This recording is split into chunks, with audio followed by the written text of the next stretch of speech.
Home isolation का उपयोग कर रहे हैं, अर्थात घर पर रहकर ही स्वास्थ्य लाभ कर रहे हैं। ये वैसे लोग हैं जिनको संक्रमण तो हुआ है पर कोई लक्षण नहीं आए हैं और इनके घर में अलग शौचालय के और अलग कक्ष की व्यवस्था है। जिनके पास ऐसी व्यवस्था न हो उन्हें जो राजकीय व्यवस्था की गई निःशुल्क चिकित्सा की, उसका लाभ उठाना चाहिए ताकि उनके घर के जो और लोग हैं, परिवारीजन हैं, वो उनसे किसी भी स्थिति में संक्रमित न होने पाए। कुल 420 व्यक्ति इस समय निजी चिकित्सालयों में भुगतान के आधार पर अपना इलाज करवा रहे हैं और बाकी के सभी जो एक्टिव इन्फेक्शन के केसेस हैं वो राजकीय व्यवस्था में निःशुल्क अपना इलाज करवा रहे हैं। संक्रमण के प्रारंभ से अब तक कुल 5,86,967 व्यक्ति उपचारित होकर डिस्चार्ज किए जा चुके हैं और कोविड संक्रमित व्यक्तियों में से आज तक कुल 8,668 लोगों की मृत्यु हुई है। कल प्रदेश में 1,02,326 सैंपल्स की जांच हुई है और अब तक कुल मिलाकर के 2,80,92,122 सैंपल्स की जांच की जा चुकी है।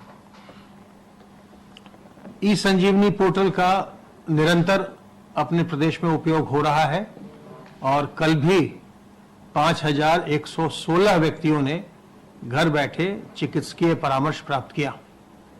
अब तक कुल मिलाकर 4,65,765 व्यक्ति ई संजीवनी पोर्टल का उपयोग कर चुके हैं। सर्वेलेंस की कार्रवाई के अंतर्गत 1,84,623 इलाकों में 5,10,334 टीम दिवस के माध्यम से 3,14,16,908 घरों का सर्विलांस किया जा चुका है और इनमें रहने वालों की संख्या 15,25,99,402 है।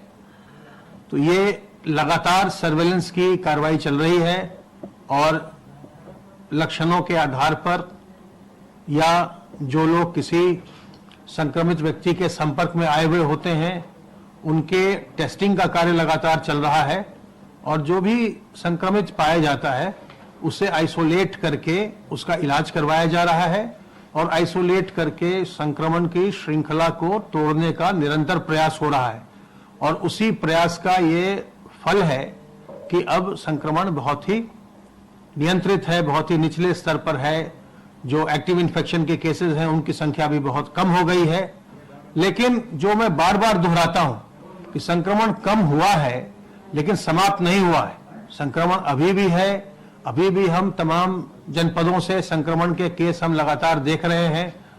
इसलिए सावधान रहना बहुत आवश्यक है और सावधानी बरत के और जो एहतियात के तरीके हैं, अपने हाथ को साबुन पानी से बार बार धोते रहिए, अपने मुंह और नाक को ढक कर रखिए, मास्क से, रुमाल से, गमछे से, दुपट्टे से, और लोगों से 2 गज की दूरी बनाइए। ये एहतियात के तरीके हैं जिनसे कि आप संक्रमण से बचे रह सकते हैं और जैसे ही आप अपने आप को संक्रमण से सुरक्षित करते हैं वहीं पर आप संक्रमण की श्रृंखला को तोड़ देते हैं और आपसे फिर बाकी के लोग भी संक्रमित नहीं हो पाते हैं।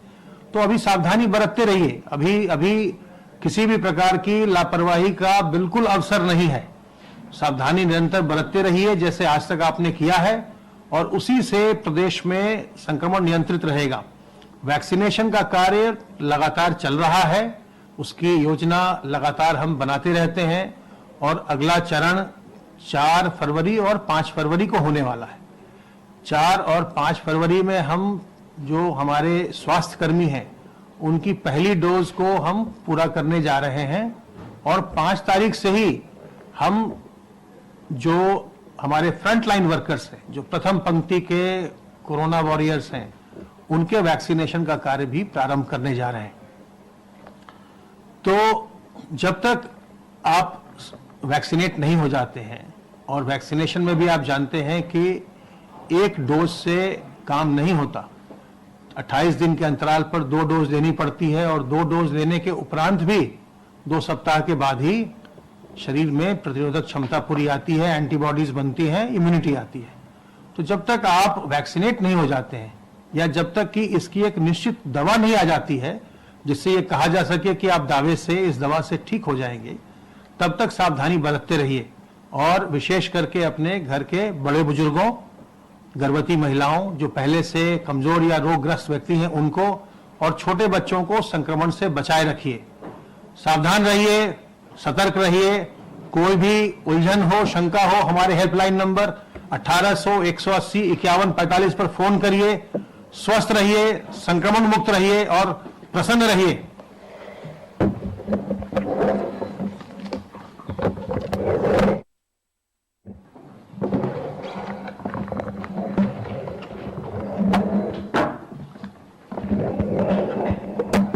जैसा अभी अपर मुख्य सचिव स्वास्थ्य ने बताया, प्रदेश में कोरोना का संक्रमण कम हुआ है।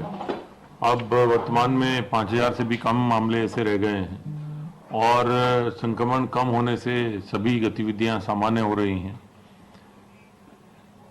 प्रदेश सरकार की माननीय मुख्यमंत्री जी के नेतृत्व में ये विशेष रणनीति रही है, जिसके कारण जो है ये कोरोना, जो कि अभी कुछ प्रदेशों में बढ़ भी रहा है, उत्तर प्रदेश में काफ़ी नियंत्रण में रहा है।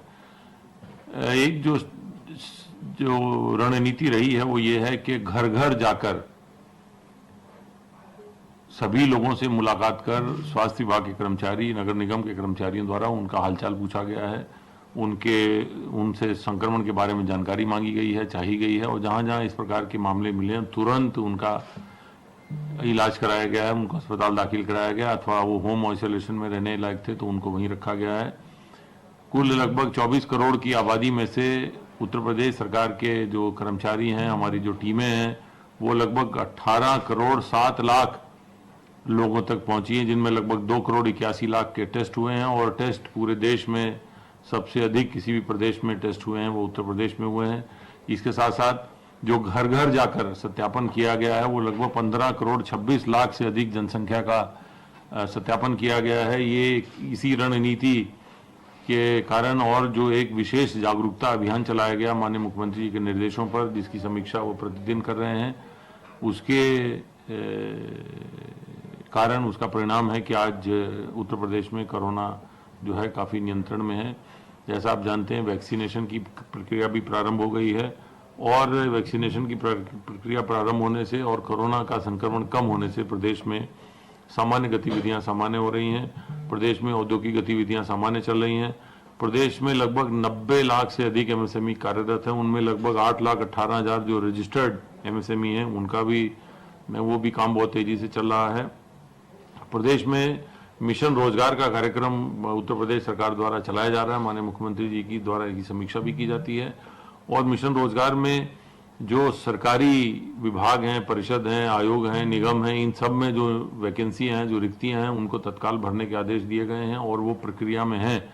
पूर्णतः पारदर्शी तरीके से ये भर्तियां की जानी हैं और 4 साल पूरा होते होते लगभग 4 लाख जो सरकारी नौकरियों का एक लक्ष्य रखा गया वो लगभग पूरा होने जा रहा है। इसी के क्रम में जो मिशन रोजगार के अंतर्गत जहां एक और सरकारी नौकरियों की व्यवस्था की जा रही है, वहीं साथ साथ स्वरोजगार के माध्यम से और कौशल प्रशिक्षण के माध्यम से अधिक लोगों को स्वरोजगार में लगाकर उस स्वरोजगार उद्योगों, सूक्ष्म उद्योगों के माध्यम से रोजगार के और अधिक अवसर पैदा करने का प्रयास किया जा रहा है।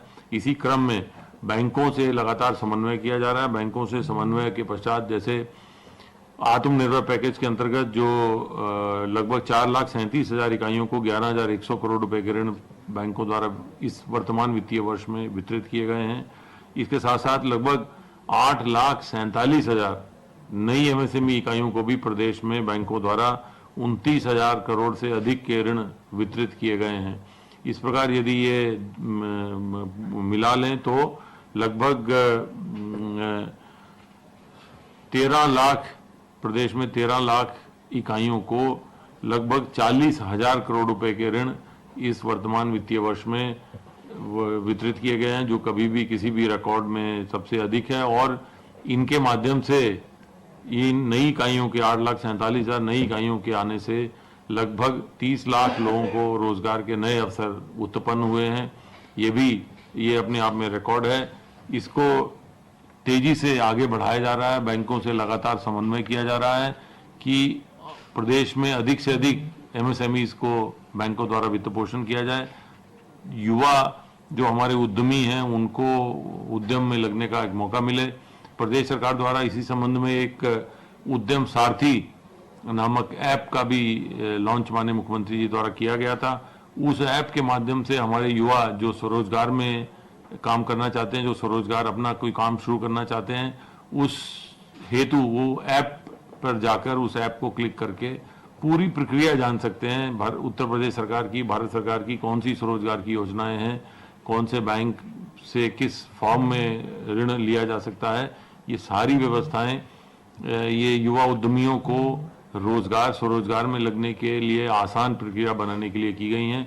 इसके साथ साथ एमएसएमई साथी नामक ऐप भी चलाया गया है, जिससे कि जो आप हमारे युवा उद्यमी जब बैंक में एप्लीकेशन भर देते हैं तो उन्हें अगर कोई कठिनाई आती है तो वो एमएसएमई साथी ऐप के माध्यम से अपनी जानकारी साझा कर सकते हैं, जिस जानकारी के आधार पर फिर बैंकों से इसका समन्वय कर उन्हें जल्दी से जल्दी बैंकों से वित्तीय सहायता उपलब्ध कराई जाएगी ताकि अधिक से अधिक इकाइयों की स्थापना हो सके।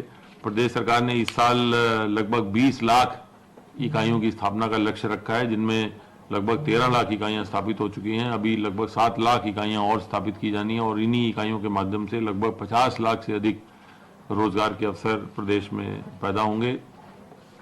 प्रदेश सरकार द्वारा किसान सम्मान मिशन चलाया जा रहा है, जिसके अंतर्गत प्रदेश के सभी 825 ब्लॉकों में किसानों के जागरूकता के कार्यक्रम चलाए गए, जिनमें उनकी उत्पादकता बढ़ाने के संबंध में उनको सरकार की योजनाओं के में अधिक से अधिक लाभ पहुंचाने के संबंध में प्रक्रिया की गई है। इसके साथ साथ धान क्रय केंद्रों का भी नियमित धान क्रय किया जा रहा है। लगभग 636 लाख क्विंटल धान अभी क्रय किया गया है, जो कि पिछले साल इसी अवधि में क्रय किए गए धान से लगभग 1.5 गुना अधिक है। इस हेतु लगभग 11,900 करोड़ रुपए का भुगतान किसानों को किया गया है।